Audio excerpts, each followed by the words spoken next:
2022 के विधानसभा चुनाव नजदीक हैं, जिसको लेकर सभी प्रत्याशी अपनी अपनी तैयारियों में जुटे हुए हैं। मुजफ्फरनगर की 6 विधानसभाओं पर भी सभी दावेदार लगातार अपनी पुरजोर कोशिश कर रहे हैं। हलचल इंडिया लगातार विधानसभाओं का दौरा कर लोगों के मन की बात जान रहा है। मुजफ्फरनगर की बुढ़ाना विधानसभा पर पहुंची हलचल इंडिया की टीम ने पूर्व ब्लॉक प्रमुख और वर्तमान ब्लॉक प्रमुख प्रतिनिधि विनोद मलिक से खास बातचीत की और उनसे क्षेत्र के विकास कार्यों के बारे में जानकारी ली। विनोद मलिक ने बताया कि विकास खंड के सभी क्षेत्रों में लगातार विकास कार्य किए जा रहे हैं। हालांकि सत्ता पक्ष की तरफ से उन्हें काफी अड़चनें भी झेलनी पड़ रही है, लेकिन वह ग्रामीण क्षेत्रों के लोगों की हर समस्या का समाधान करते हैं। वहीं उन्होंने बुढ़ाना विधानसभा सीट पर भी अपनी दावेदारी पेश करते हुए कहा कि राष्ट्रीय नेतृत्व के आदेशों का पालन किया जाएगा और वह क्षेत्र की जनता के लिए पिछले 3 सालों से कार्य कर रहे हैं।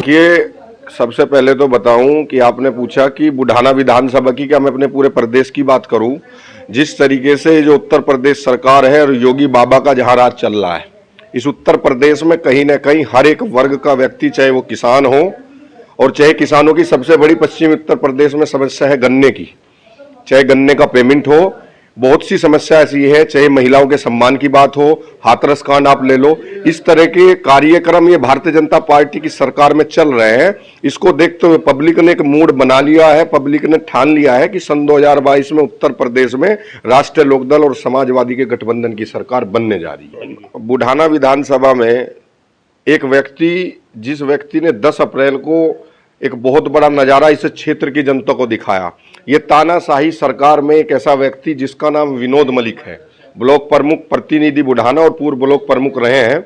उन्होंने जिस तरीके से भारतीय जनता पार्टी के लोगों ने यहाँ पे तानाशाही करके अपने ब्लॉक प्रमुख और जिला पंचायत अध्यक्ष बनाने का काम किया, लेकिन बेईमानी न होते हुए अड़के और भारतीय जनता पार्टी का सीधा सीधा उसके गुंडों से सामना किया और जीत हासिल करने का काम किया बुढ़ाना की ब्लॉक प्रमुखी में विनोद मलिक ने। उस चीजों को देखते हुए, समझते हुए, जनता के लिए जितना काम कर रहे हैं उसमें अगर सबसे मजबूत कोई कैंडिडेट है तो वो विनोद मलिक का ही मैं नाम रखूं। वैसे तो पार्टी नेतृत्व जिस भी व्यक्ति को अपना टिकट देने का काम करेंगे, हम लोग साथ में रहेंगे तन मन धन से, लेकिन विनोद मलिक जी से अच्छा कैंडिडेट मेरी व्यक्तिगत रूप की राय है कि मेरे से उनसे अच्छा कैंडिडेट कोई नहीं है इस बुढ़ाना विधानसभा में। गन्ना भुगतान क्षेत्र का कैसा है? बहसाना शुगर मिल पड़ती है 30 तारीख को, पिछले महीने की 30 तारीख को भारतीय किसान यूनियन जो अराजनीतिक संगठन है और राष्ट्रीय लोकदल ने भी उसमें समर्थन किया था, वहां पे लखनऊ में गन्ना के क्षेत्र का गन्ना जहाँ भवन है वहां का घेराव करने का काम किया। तो इस क्षेत्र में एक मिल आता है बजाज मिल, वहां के प्रतिनिधि द्वारा कहा गया कि 30 तारीख तक हम पूरा पेमेंट करने का काम करेंगे, लेकिन आज तक भी किसानों का पेमेंट, इस क्षेत्र की जनता का पेमेंट गन्ने का नहीं हुआ है।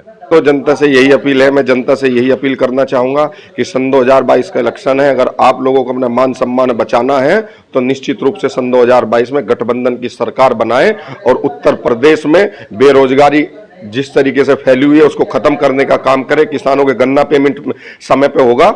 यही मेरा नए साल पे क्षेत्र की, देश की, प्रदेश की जनता से यही मेरा निवेदन है, अपील है और निवेदन भी है। गांव में तो जो है असल में गांव में भी और आसपास भी हमने देखा तो हमारे जो पूर्व ब्लॉक प्रमुख है विनोद मलिक, और उनका मामला यह है पब्लिक में कि एक तो वो काम कराना जानते हैं, अधिकारियों से काम लेना जानते हैं, मजबूत हैं, जनता के सेवक हैं।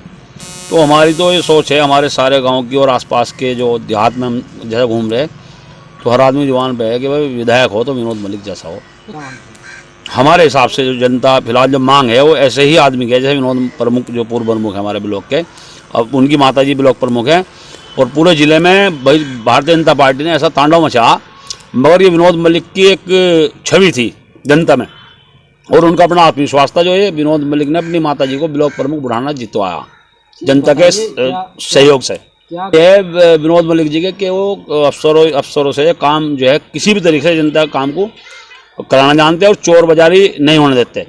जनता काम हर कीमत पर कराते हैं, चाहे कुछ भी करना पड़ जाए, आंदोलन करना पड़ जाए, भूख हड़ताल करनी पड़ जाए, सड़क जाम करनी पड़ जाए, जनता के काम के लिए वो मैदान में रहते हैं 24 घंटे रात दिन। हम देखते हैं आज भी वो इसी काम के लिए लगनशील जो हैं बहुत ज़्यादा हैं।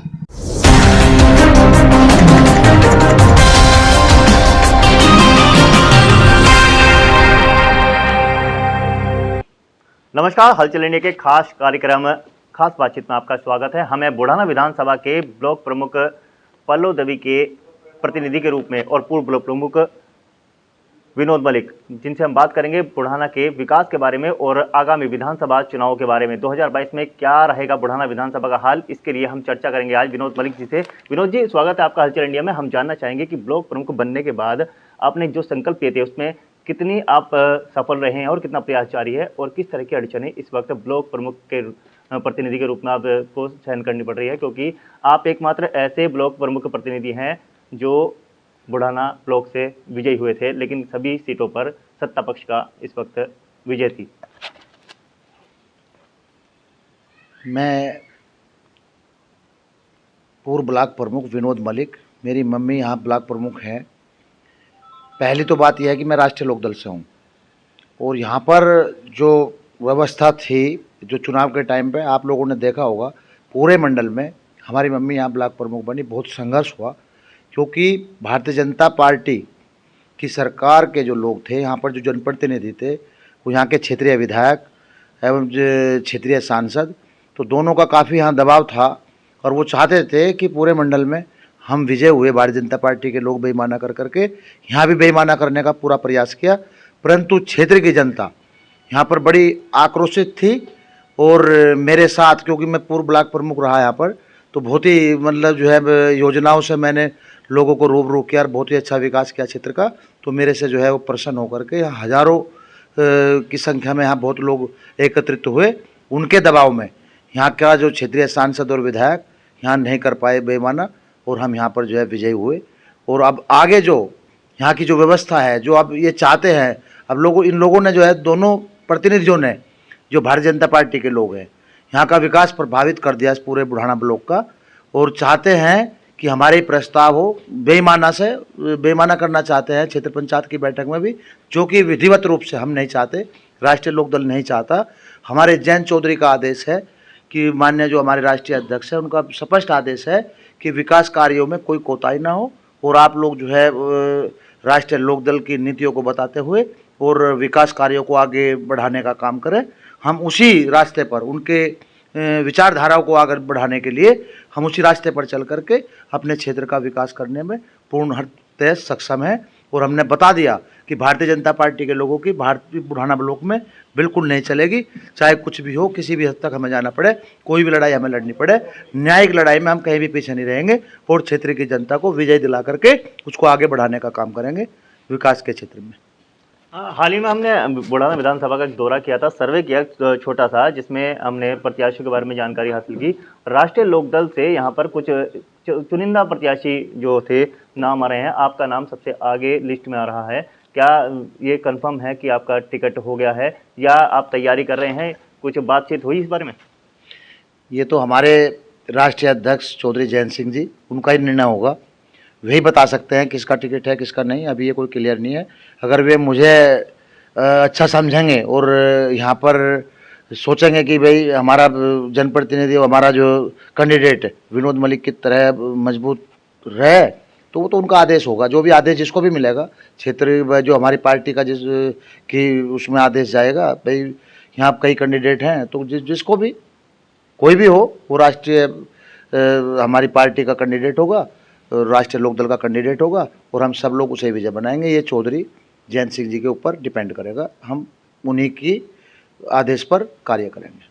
अच्छा, आपकी तैयारियां कैसे चल रही है विधानसभा चुनाव को लेकर? आप क्षेत्र में घूम रहे हो, किस तरह की इस वक्त समस्याएं हैं लोगों के सामने? विकास कार्य को लेकर क्या कहना चाहेंगे? क्षेत्र के पिछले 4.5 साल हो चुके हैं प्रदेश सरकार के, आपके बुढ़ाना विधानसभा कितनी आगे बढ़ी है और कितनी रुकी हुई है? 4.5 साल का है तो 5 साल ही हो गए। करीब फरवरी में चुनाव है, 1 महीना बाकी है, 5 साल पूरे हो चुके। 5 साल में जो लोग विकास नहीं करा पाए, अब क्या जनता है उनका क्या उम्मीद समझेगी? कोई हमारे क्षेत्र में तो कोई विकास ही नहीं हुआ, क्योंकि हमने तो कई मीटिंग, हम तो नुक्कड़ सभाएं करते हैं क्षेत्र में जाकर के, हम सबसे पूछते हैं, एक एक आदमी से, एक एक गाँव में जाकर के हमने सबसे विचार विमर्श किया। सब लोग कह रहे हैं कोई विकास नहीं हुआ। जो मोदी जी ने कहा था कि आपकी जो है 5 साल के अंदर आय दुगनी हो जाएगी, 8 साल सरकार हो गई, आज तक किसी की आय दुगनी नहीं हुई। सब लोग त्रस्त है, सब परेशान है, और महंगाई की जो मार है वो विशेषकर आप ये मान लीजिए कि पेट्रोल और डीजल जो इन्होंने रेट बढ़ाया है, ये लोगों के हर आदमी को इसकी ज़रूरत है, क्योंकि ट्रांसपोर्टेशन भी इसी से ही होता है।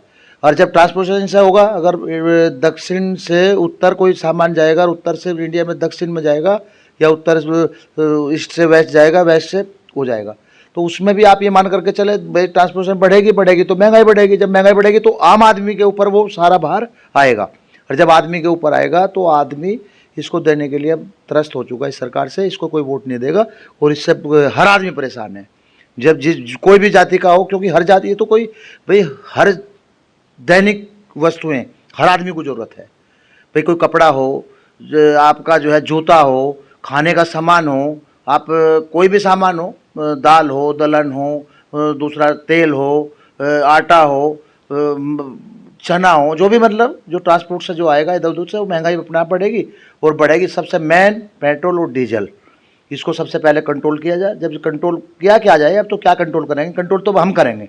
अब हमारी जो सरकार बनेगी उत्तर प्रदेश में, हमारी चौधरी जयंत जी की सरकार जो बनेगी, चौधरी साहब ने ये वादा किया कि हम जो है सभी को लेकर के चलेंगे और 2 करोड़ रोजगार देंगे 5 साल के अंदर, तो वे अपना वादा पूरा करेंगे, हम पूरा वादा करेंगे, कोई दिक्कत नहीं। सब जो वादे हमारे चौधरी साहब ने किए अपने घोषणा पत्र में, वो हम सब क्षेत्र में जा कर के बता रहे हैं, एक एक आदमी को जा कर के समझा रहे हैं, तो एक एक आदमी के जहन में ये बात उतरते जा रही है, वे समझ रहे हैं कि राष्ट्रीय लोकदल ही आज एक विकल्प के रूप में सामने है, और राष्ट्रीय लोकदल की सरकार बनेगी और उससे ही हमारी जो है समस्याओं का समाधान होगा।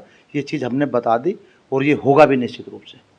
अच्छा, राष्ट्रीय लोकदल किसान हितैषी पार्टी मानी जाती है। आपके बुढ़ाना विधानसभा में एक शुगर मिल पड़ता है भसाना को लेकर, जो पिछले जो 5 साल के आपने बताया कि 5 साल हो चुके हैं, गन्ना बकाया भुगतान बड़ी समस्या उत्तर प्रदेश की रहती है हमेशा, खासकर मुजफ्फरनगर में सबसे ज़्यादा चीनी मिले हैं, उनमें भसाना का क्या हालचाल है इस वक्त, और किसान कितने खुश हैं और कितने नाखुश हैं, इसके बारे में। राष्ट्रीय लोकदल के नेतृत्व में, चौधरी जयंत जी के नेतृत्व में, पिछले साल मैंने 36 दिन एक संयुक्त रूप से पार्टी के, उसमें दूसरी पार्टी के भी लोग थे, मैं भी उसमें संयुक्त रूप से राष्ट्रीय लोकदल के झंडे के नीचे उसमें धरना दिया था, और हमने लगातार जो है भसाना शुगर मिल पर 36 दिन तक हम बैठ करके दबाव बना करके किसानों का पेमेंट कराने का काम किया था। और ये तो आप जानते ही हैं, आज किसानों की जो दुर्दशा है भारतीय जनता पार्टी की सरकार की वजह से है, क्योंकि इन्होंने आदेश भी ये लाए थे कि हम सुप्रीम कोर्ट का भी आदेश है, सरकार के का तो आदेश हम मानते ही हैं, परंतु सरकार का आदेश सुप्रीम कोर्ट का उससे भी बड़ा आदेश है। जब उसके आदेश के बावजूद जब 15 दिन में पेमेंट करना होता है, तभी भी ये पेमेंट नहीं कर पा रहे, उसका आदेश की भी अवहेलना हो रही है, क्योंकि आदेश का पालन कराना सरकार का काम है। आदेश का जब आदेश सुप्रीम कोर्ट ने दिया तो इनको करा देना चाहिए था 15 दिन में, और मैं भी आज के कराना चाहिए।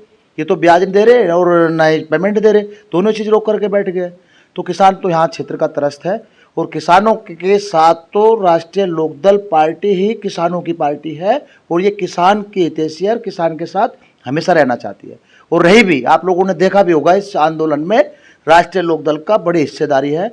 हमने जाकर के अपने बॉर्डरों चारों तरफ से, दिल्ली के बॉर्डर पर भी जहाँ जहाँ जरूरत पड़ी वहीं पर जो है राष्ट्रीय लोकदल ने किसानों का साथ दिया और किसानों की लड़ाई लड़ने का काम किया।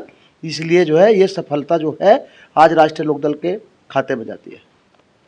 भसाना जो है शुगर मिल, इसकी 2 ब्रांच है, एक शामली के थाना भवन में है और एक यहाँ पर है, लेकिन जो गन्ना बकाया भुगतान है, कितना विधानसभाओं, आपकी विधानसभा से कितने किसान हैं जो इससे प्रभावित होते हैं, और कितना अब तक का जो भुगतान है वो रुका हुआ है?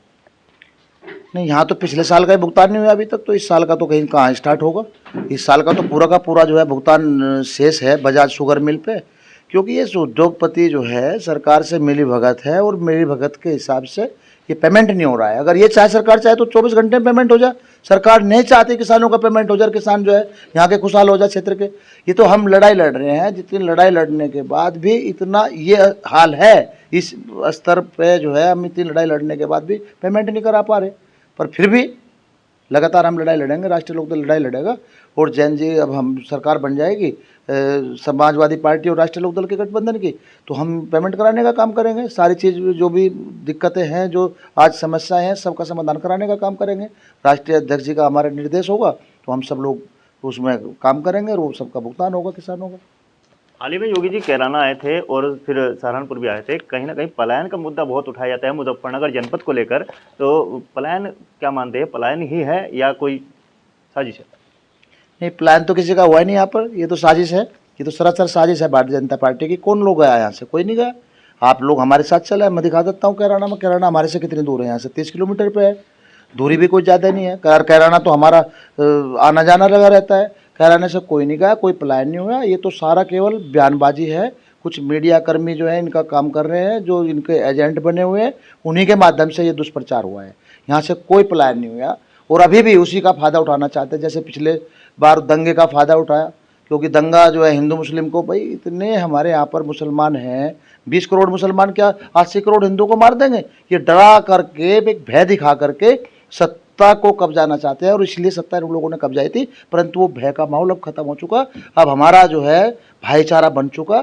हम मुसलमान और जाट और जो है आपका कोई भी जाति के लोग या SC के लोग, ब्राह्मण, कोई भी, मतलब सब जाति के लोग हमारे साथ है, हमारी पार्टी में है। और आज आप लोग हमें लाइक कर रहे हैं। इस सरकार को जो है 2022 में उखाड़ फेंकने का पूरा संकल्प ले लिया, क्योंकि हमारे चौधरी साहब की, जैन जी की जो नीतियाँ है वो बहुत ही साफ़ सुथरी है, बड़ी स्पष्ट है। और आपने देखा भी होगा पश्चिम उत्तर प्रदेश में इतनी रैलियाँ हुई, रैलियाँ इतनी बड़ी बड़ी हमारी रैली हुई। इससे साबित हो रहा है, ये दिखाई दे रहा है कि ये सरकार जारी है। 2022 में राष्ट्रीय लोकदल और उसकी समाजवादी पार्टी की सरकार बनने जा रही है और चौधरी साहब उस सरकार का नेतृत्व करेंगे। उनका घोषणा पत्र है, वो हम लागू करेंगे। इसके साथ और कुछ पूछना। चौधरी अजीत सिंह ने राष्ट्रीय लोकदल को बहुत आगे बढ़ाया, कई बार केंद्रीय मंत्री भी रहे और कई अन्य पदों पर रहे वो, लेकिन उनके जाने के बाद कहीं ना कहीं राष्ट्रीय लोकदल की जो बागडोर थी पूरी तरीके से जयंत चौधरी के हाथ में आ गई। इसको लेकर कितना फर्क पड़ेगा?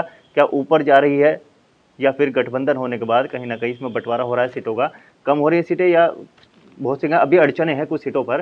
क्या लगता है राष्ट्रीय लोकदल की कितनी होनी चाहिए सीटें? देखो, सीटें तो हमारी, ये तो चौधरी साहब जानते हैं, क्योंकि ये तो उन्हीं का निर्णय है कि सीट हमारी कितनी होगी। ये तो फैसला वही लेंगे, क्योंकि हम तो यहाँ एक अपने कार्यकर्ता हैं उनके, जो सिपाही है, हम तो सिपाही के रूप में काम करते हैं।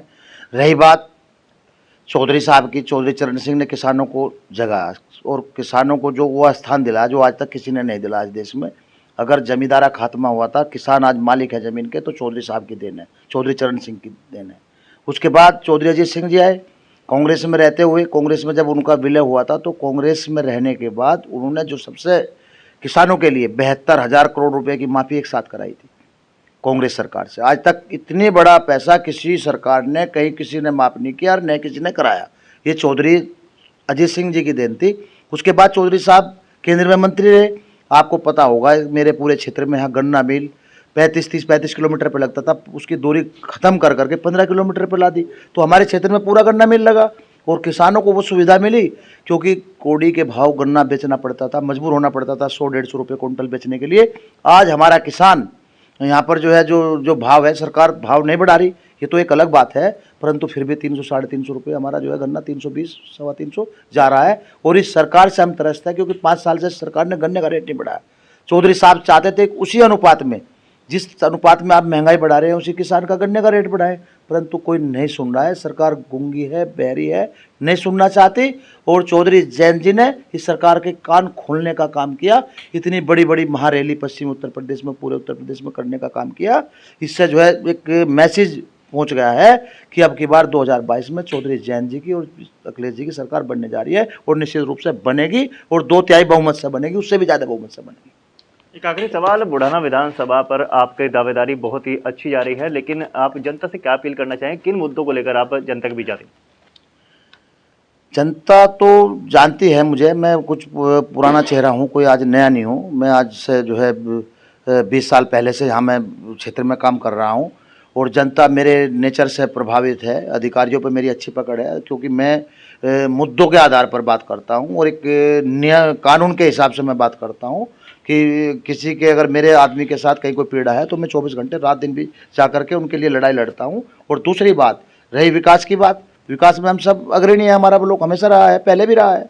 आज बीच में जो दूसरे लोग रहे हैं यहाँ पर भारतीय जनता पार्टी के लोग, उन लोगों ने हमारे ब्लॉक से 11 करोड़ रुपये निकालने का काम किया। यहाँ के क्षेत्रीय विधायक ने दबाव बना करके और उस पर सफाई के नाम पर, फोकिंग के नाम पर 11 करोड़ रुपये निकाल लिए, जिसका कोई मेजरमेंट ना हो, जिसकी कोई नाप तोल ना हो, जिसका कोई इंक्वायरी ना हो। तो ऐसी व्यवस्था इन लोगों ने करी। यहाँ से 11 करोड़ रुपए यहाँ से निकाले, 2 करोड़ रुपए क्षेत्र पंचायत निधि से निकाले और प्रधान भी सब त्रस्त है। पूरे मेरे क्षेत्र का, पूरे जितने 65 गांव हैं, 65 गांव के प्रधान यहाँ पर जो है परेशान है और त्रस्त है, और भारतीय जनता पार्टी की सरकार का दबाव है, और दबाव में उन्हीं की बात करते हैं, परंतु इस दबाव को हटने के बाद, सरकार जाने के बाद, एक भी वोट भारतीय जनता पार्टी के आदमी को और किसी भी कैंडिडेट को यहाँ से मिलने वाली नहीं है। ये था हमारे साथ ब्लॉक प्रमुख प्रतिनिधि और पूर्व ब्लॉक प्रमुख व राष्ट्रीय लोकदल के बुढ़ाना विधानसभा से संभावित प्रत्याशी विनोद मलिक जी, जिन्होंने बताया कि बुढ़ाना विधानसभा का क्या हाल है और पिछले 5 साल में बुढ़ाना का विकास कितना हुआ है। हलचल लेने के लिए यूसुफ अब्बासी और शाहनवाज के साथ हिमांशु पाल।